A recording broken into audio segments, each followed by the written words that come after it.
Hello, welcome to A Course in Miracles. I'm Tomas Garza. Yeah, I love today's idea. Can I just say that? I mean, I've done the workbook more than once. Maybe you've done it more than once also.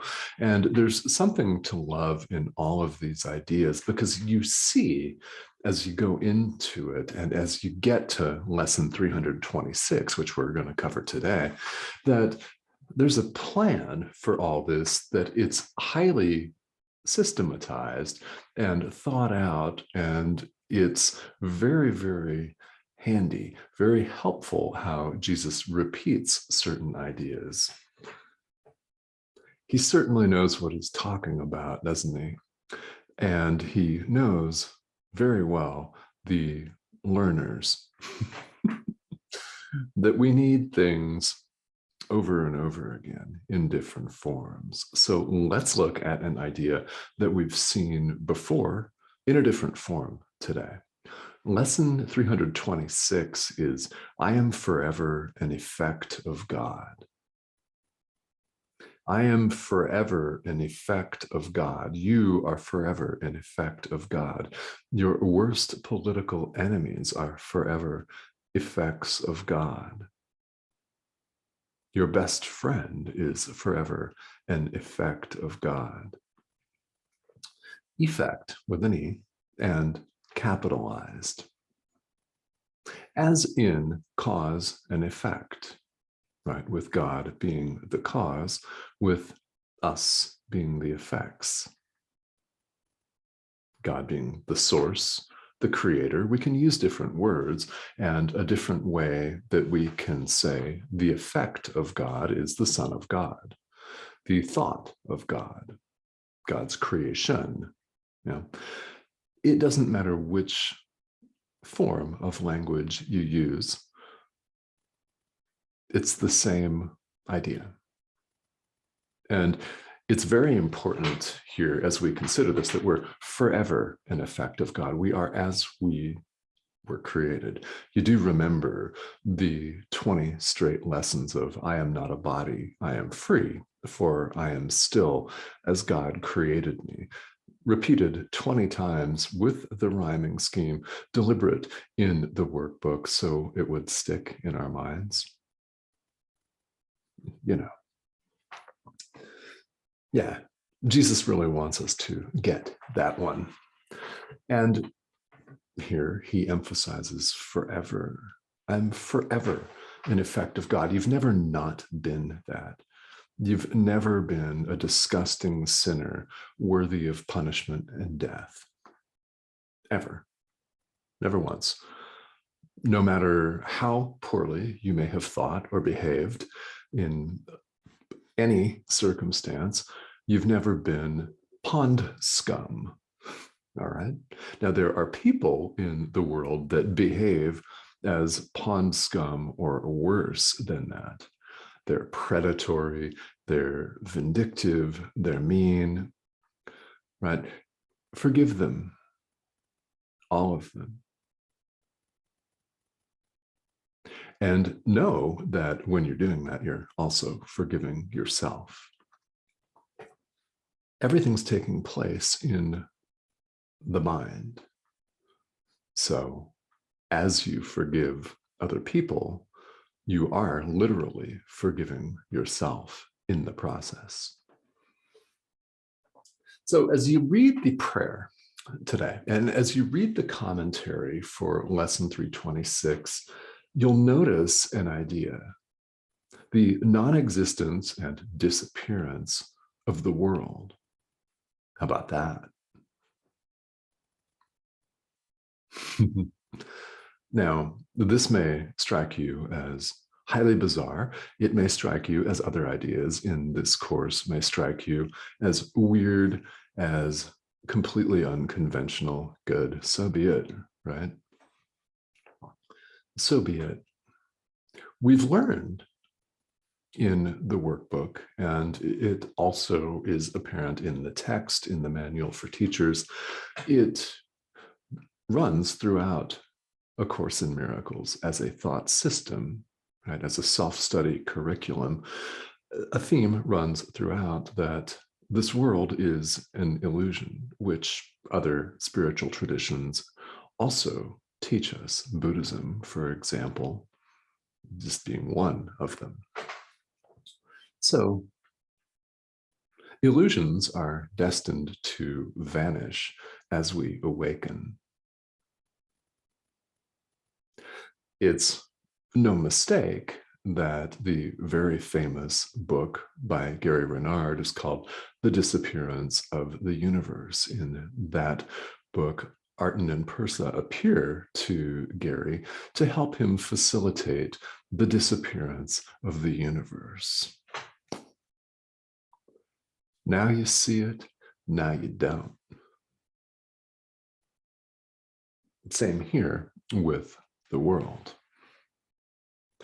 What happens is in the act, in the practice of forgiveness, we're cleaning, we're purifying our perception. We're seeing things correctly.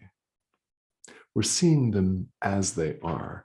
Now, once that is accomplished, we look upon what the Course describes in various different terms. One of those is the real world, a benign world, a loving, forgiving world, which doesn't last because at that point we're ready for the last step, which God takes himself. We're returned to God.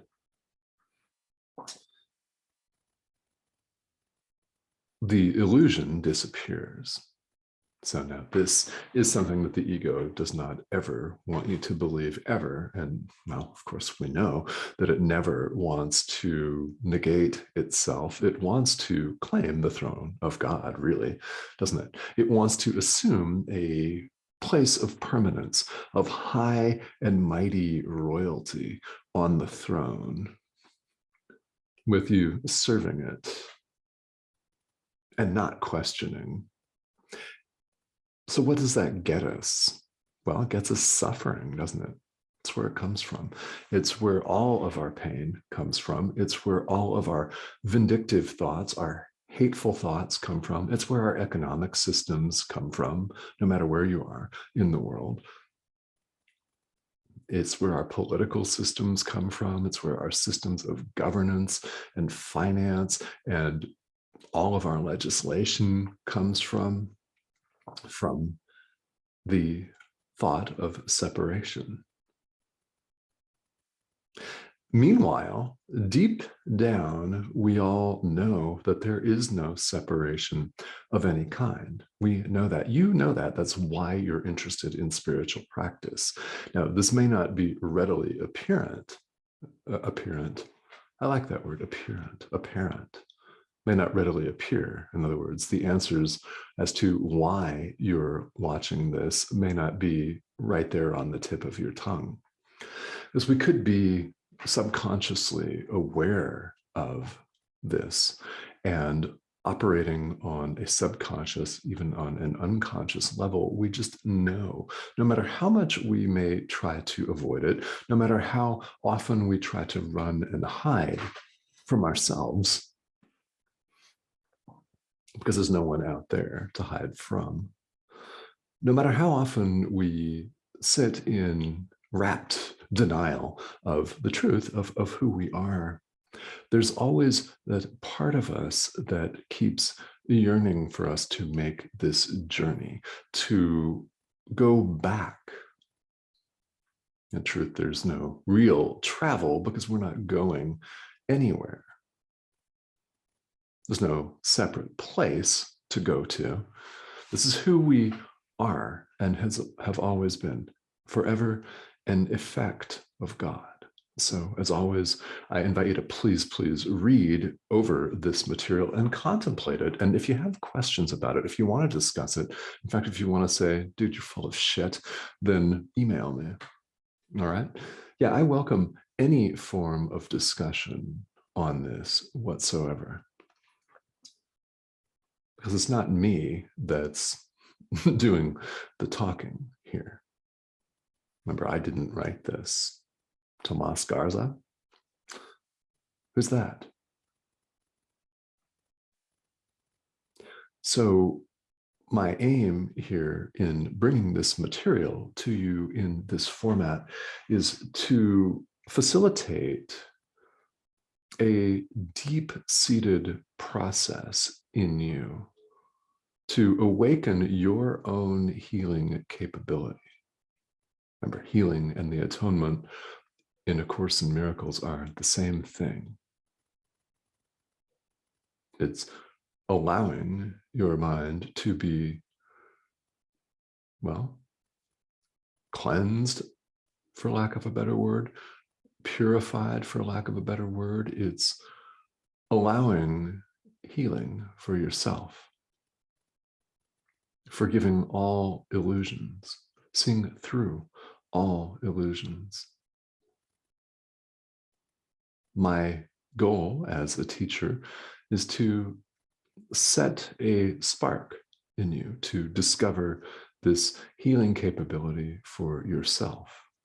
There is, in truth, nothing special about me. What you see before you is, well, I mean, a 50-year-old middle-aged man talking on YouTube. Right?